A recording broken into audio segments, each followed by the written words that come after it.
So hello everyone, welcome to this channel. आप सभी का इस चैनल पे स्वागत है। मेरा नाम रविंदर सिंह है और आशा करता हूँ कि आप सबकी प्रिपरेशन एक अच्छे लेवल पर चल रही होगी। तो चलिए गाइज, आज था आईबीपीएस पीओ मेंस का एग्जाम। आई होप आप सबका अच्छा गया होगा, मेरा भी अच्छा गया है। अगर एक सब्जेक्ट थोड़ा सा भी हार्ड आए तो अपन को डीमोटिवेट नहीं होना है। अगर कोई भी सब्जेक्ट हार्ड आया तो उसकी कट ऑफ जरूर डेफिनेटली नीचे जाएगी। तो आज 40 क्वेश्चन जीए के मैं आपके लिए लेके आया हूँ। एग्जैक्ट 40 क्वेश्चन जो मैंने लिखे थे।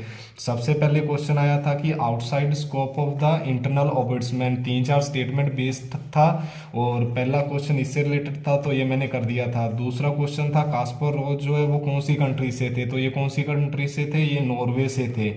आप भी बताना आपने कितने अटेम्प्ट किए। फिर ये आया था कि ऋषि सुनाक जी जो यूके के पीएम बने, ये कौन से नंबर के थे, तो ये 57th नंबर के थे।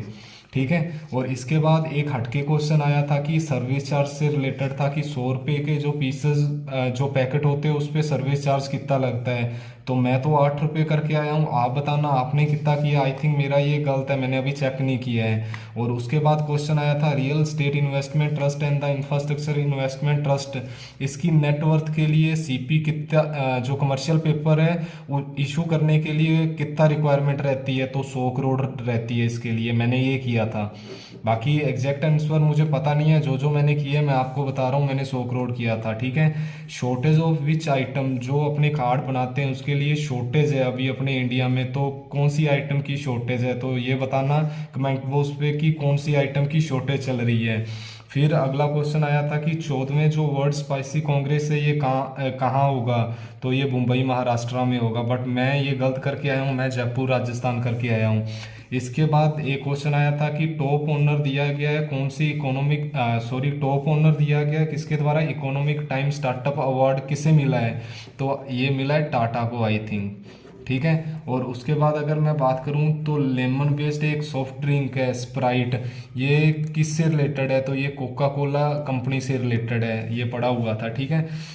उसके बाद ये बड़ा लाइमलाइट में क्वेश्चन था डोनाई पोलो जो एयरपोर्ट है ये कहाँ है, तो ये अरुणाचल प्रदेश में है। ठीक है। और उसके बाद अगर नेक्स्ट क्वेश्चन की बात करूं तो शॉर्टफॉल अचीव पीएसएल टारगेट, जो प्रायोरिटी सेक्टर लैंडिंग टारगेट्स होते हैं ना, स्टेटमेंट बेस्ड एक क्वेश्चन था, उसमें दे रखा था कि इनमें से कौन सा गलत है, मतलब कौन सा इसमें इंक्लूड नहीं होता। तो स्टेटमेंट बेस्ड क्वेश्चन था, इजी था, जिसने बेसिक बैंकिंग पढ़ी होगी वो आराम से इसको कर लेगा। उसके बाद आरबीआई ने पेनल्टी लगाई थी 1.76 करोड़ पे, किस पर लगाई थी, ये वक्रांगी ग्रुप पे लगाई थी। मैंने वक्रांगी ग्रुप इसका जो आंसर टिक किया था। उसके बाद जो रशिया रशिया के साथ वोस्ट्रो अकाउंट किसने खोला है, तो ये यूको बैंक था अपना, पड़ा हुआ था। फिर स्टेटमेंट बेस्ड क्वेश्चन आया था जिसमें ये दे रखा था कि करेक्ट स्टेटमेंट कौन सी है, तो ये मैंने ढंग से देखा नहीं, सर आगे थे, तो एक ये क्वेश्चन था।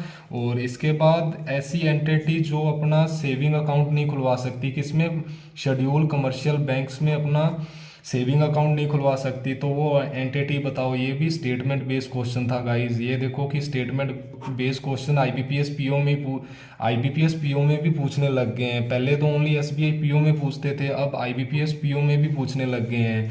और इसके बाद अगर मैं बात करूँ तो पहली ऐसी कौन सी कंपनी है जिसने इंडेक्स फंड लॉन्च किया, तो मैंने किया था आईसीआईसी प्रूडेंशियल कंपनी। ठीक है, ये सही था। और इसके बाद पूछा गया था कि जो नोबेल प्राइज इकोनॉमिक्स में दिया गया था, 3 बंदों को दिया गया था, उनके नाम लिखे हुए थे, बट कौन सी लाइन में दिया गया था, किसके लिए उनको दिया गया था, तो इससे रिलेटेड एक क्वेश्चन था, मैंने ये स्किप कर दिया था। फिर आया था कि कंपटीशन कमीशन ऑफ इंडिया ने होटल सेगमेंट 2 ऐसे होटलों पे पेनल्टी लगाई है, हेफ्टी पेनल्टी लगाई है। वो कौन कौन से 2 होटल थे, एक तो ओयो था और एक मेक माई ट्रिप था। इन्होंने कोई उल्लंघन किया था, दोनों बैंक पे ये पेनल्टी लगी थी, ये भी एकदम सही है। फिर सोशल स्टॉक एक्सचेंज से रिलेटेड क्वेश्चन आया था जिसमें ऑल ऑफ द अबव आएगा, क्योंकि ये मैंने ढंग से कल पढ़ा था। तो तीनों जिसने भी एग्जाम दिया होगा तो ऑल ऑफ द अबव, मुझे वो तीनों लाइंस नहीं याद बट मैंने अच्छे से पढ़ा था, तो इसका जो आंसर होगा वो ऑल ऑफ द अबव होगा। ठीक है। इसके बाद पूछा गया था 2 बीचेस अभी अभी रिसेंटली क्या उसका नाम इंक्लूड किए गए हैं ब्लू फ्लैग स्कीम के अंतर्गत, तो वो किधर है, तो ये लक्षद्वीप में दोनों बीचेस थे।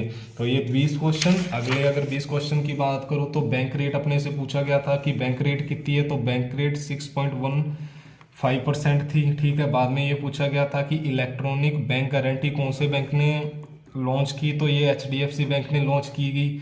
ठीक है, बाद में फिर ये स्टेटमेंट बेस्ड क्वेश्चन था कि जो ग्रीवेंस एपीलेट कमेटी है ना, इसने अपना एक तो चेयरमैन बनाया और इसके साथ कितने मेंबर और है, तो 5 मेंबर मैंने टिक किए थे, 5 मेंबर इसके साथ है। ठीक है, इसके बाद एक क्वेश्चन ये मुझे समझ नहीं आया था बट मैंने ये कॉपी पेस्ट कर दिया कि जो sectoral deployment of the bank credit है ना, ये किसने पब्लिश किया था, या 20% पिछले साल के अकॉर्डिंग 20% इंक्रीज हुआ है, तो ये मुझे आया नहीं था बट मैंने ये स्किप कर दिया था क्योंकि मैंने इतने तुक्के नहीं मारे, 1 या 2 क्वेश्चन में तुक्के मारे हैं। ठीक है, फिर ये एक क्वेश्चन आया था कि कौन सी ऑर्गेनाइजेशन ने पब्लिश किया था क्रॉस बॉर्डर इन्वेस्टमेंट इन क्लाइमेट चेंज में, तो ये यूनाइटेड नेशन डेवलपमेंट प्रोग्राम द्वारा ये लॉन्च की गई थी। ठीक है, और इसके बाद ये पूछा गया था कि सोनी ग्रुप का मर्जर कौन सी एंटिटी द्वारा किया गया, तो ये आप किसके द्वारा किया गया था, ये मैंने टिक तो किया था बट मैं श्योर नहीं था, फिर मैंने स्किप कर दिया इसको। अगला क्वेश्चन था कि हाउ मच जो बोरो है ना sovereign green bond second half of year में किया गया, तो मैंने 40,000 करोड़ इसका आंसर लगाया था, आप भी चेक करके बताना कितना था। ठीक है, और इसके बाद जेनेटिकली मॉडिफाइड जो फूड क्रॉप है ना, इसमें क्या आएगा, ये तो बाई फेवर ये पता था, पक्का आएगा क्वेश्चन, मस्टर्ड इसका आंसर होगा। ठीक है, इसके बाद लॉजिस्टिक परफॉर्मेंस इंडेक्स में इंडिया का टारगेट क्या है, मैंने तो 2025 किया था बट मैंने देखा नहीं, आई थिंक इसका 2030 है, तो मेरा गलत था और ये जो गूगल बाबा का वो सही था। ठीक है, इसके बाद जो एससीओ की समरकंद उज्बेकिस्तान में जो मीटिंग हुई थी उसमें टूरिस्ट एंड कल्चरल सिटी किसे डिक्लेयर किया गया था, तो वाराणसी को किया गया था। ठीक है, इसके बाद ये पूछा गया था कि जो चंद्रबाग बीच है ये कहाँ है, वो एग्जामिनर ने दे भी रखा था कि ओडिशा में है बट कौन सी सिटी में, तो ये कुरनाक में था, मैंने ये नहीं किया था। ठीक है, बाद में ये बोला गया था कि आरबीआई ने अभी एक पोर्टल लॉन्च किया गया जिसका नाम क्या था, दक्ष। ठीक है, इसके बाद जो ह्यूमन डेवलपमेंट इंडेक्स है ना, इसमें किसने टॉप किया था इंडिया सब कॉन्टिनेंटल में, तो मैंने श्रीलंका किया था, बाकी आप बता देना आपने क्या किया था। इसके बाद जो 12वीं महारत्न कंपनी कौन सी बनी है, तो ये बनी थी, मुझे नहीं पता ये कौन सी है बट मैंने ये कल रात को ही पढ़ा था और वो क्वेश्चन आ गया। ठीक है, ऑनलाइन गैम्बलिंग बैन करने वाला कौन सा स्टेट है, तो मैंने हरियाणा किया था बट मैंने अभी चेक किया है तो ये तमिलनाडु है। ठीक है, और इसके बाद एआरसी की मिनिमम वर्थ कितनी होनी चाहिए, तो ये मैंने स्किप कर दिया था। असेट रिकंस्ट्रक्शन कंपनी किसी ने इस्टेब्लिश करनी है उसके लिए मिनिमम वर्थ कितनी होनी चाहिए, तो मैंने स्किप कर दिया था। ठीक है, इसके बाद आर्सल मित्तल इन्वेस्टमेंट करेगी कहाँ करेगी, गुजरात में। ठीक है, जो पढ़े थे वो तो इन्होंने क्वेश्चन में डाले, गुजरात में कितने का इन्वेस्टमेंट करेगी, तो 90,000 करोड़ रुपए का इन्वेस्टमेंट करेगी, मैंने ये टिक किया था। ठीक है, इसके बाद स्टेटमेंट बेस्ड क्वेश्चन आया था, स्टेटमेंट में क्या दे रखा था कि सेंट्रल बैंक डिजिटल करेंसी में कौन सा पॉइंट सही है, तो ये जो सेकेंडरी सिक्योरिटी वाला ये सही था, तो मैंने वो टिक किया, आई होप आपने भी वही टिक किया होगा। इसके बाद जो fork in road sorry my days at RBI book, ये किसके द्वारा लिखी गई थी, ये मैंने स्किप कर दिया था, मुझे नहीं पता। ऐसा भी उन्होंने मेंशन किया था कि आरबीआई के किसी गवर्नर द्वारा लिखी गई थी बट मुझे नहीं पता था, तो मैंने स्किप कर दिया। इसके बाद अगर मैं बात करूँ C295 जो एयरक्राफ्ट है, ये जॉइंट वेंचर है किन 2 कंपनी का, एक का नाम तो दे रखा था, एक का अपने को टिक करना था। तो ये टोटल 40 क्वेश्चन थे गाइस, और अगर आपको ये वीडियो अच्छी लगी हो, अगर एफर्ट्स अच्छे लगे हो, तो आप वीडियो को लाइक कर सकते हैं, चैनल को सब्सक्राइब कर सकते हैं, अपने वैल्यूबल सजेशंस मुझे दे सकते हैं। तो अभी कोई रोना धोना नहीं है, जैसा हुआ एग्जाम कोई प्रॉब्लम नहीं है, अभी अपने पास एसबीआई पीओ का है, अच्छे से उस पर फोकस करो। अब अपने को ये तो सीख मिल गई है कि मैथ एंड रीजनिंग के अपने को अब इजी मॉक नहीं लगाने हैं, क्योंकि मैथ और रीजनिंग का यार लेवल देखो मेंस में क्या आ रहा है, तो उसके अकॉर्डिंग करो। और चलिए मिलते हैं अगली किसी वीडियो में, और वीडियो अच्छी लगी हो तो आप लाइक कर सकते हैं, चैनल को सब्सक्राइब कर सकते हैं। तब तक के लिए जय हिंद जय भारत गाइस, बाय बाय।